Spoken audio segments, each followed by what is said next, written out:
Okay, today's discussion is about hand position on the golf club.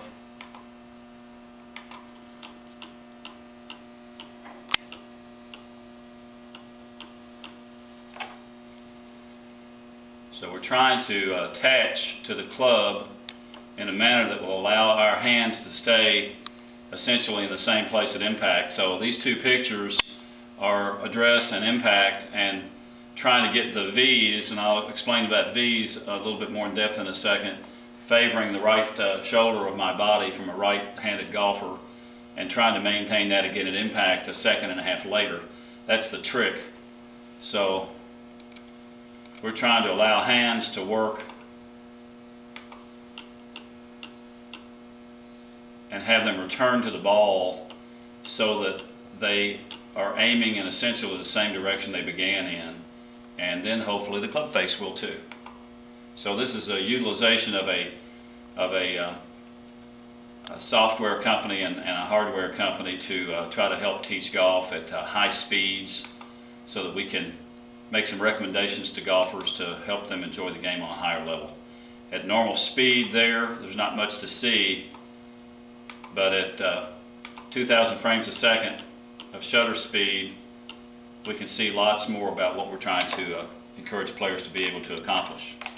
So as far as hand position is concerned, I like to use mirrors and try to put my thumbs on one side of the shaft and my knuckles on the other side of the shaft, and it's essentially a finger grip.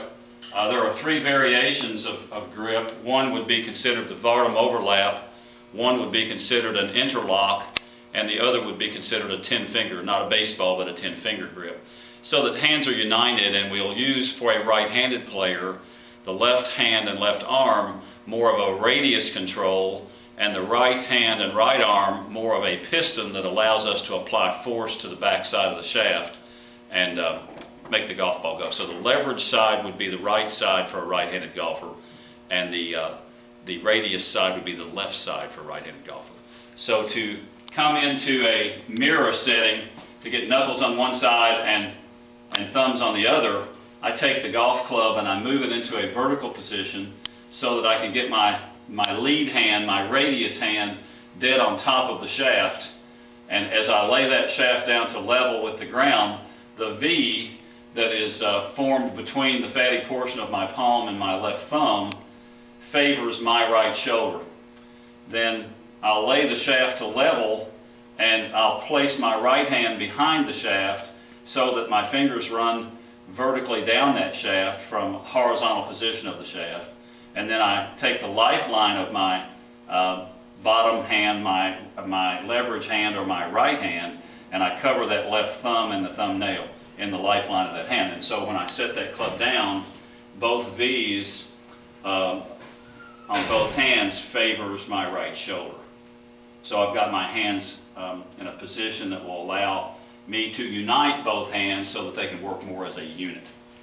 The face of the club is the only contact with the ball, and we would like for the hands to be in a particular place in space, both at address and again at impact, that would be as close to the same place as we could get them, so the face of the club has a chance to wrap around the ball. I've taken a big plastic headed plate club for a kid, although it's cut basically on an adult size, and I've tried to explain with a crude representation of the end of the club or the toe of the club and the heel of the club.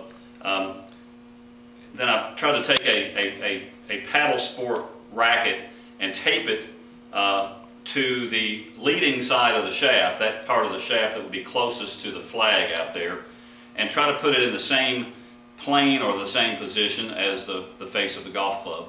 And to let you see that if this was a paddle sport or a racket sport, it would be a natural, instinctive way to let this thing move through space so that the paddle opens and closes around the ball. And any rank beginner in any of those sports would feel no real effort on this part, but allow the face of the club to work in that manner. Or the face of the paddle, I should say. So when we try to gear a golf club and treat it like it's a paddle sport, it's only basically going to be pointing where we want the ball to go before we start the swing and at impact, we'll say, for our purposes here. So the face of the club opens to the line of the ball on the way back and closes to the line of the ball on the way through.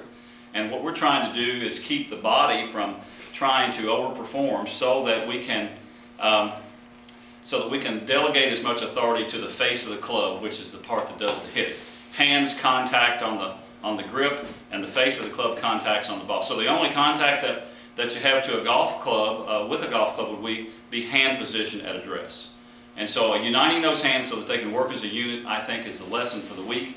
We talk about it every day on the lesson tee, and we can never take grip too lightly in terms of the importance of it as far as good golf is concerned.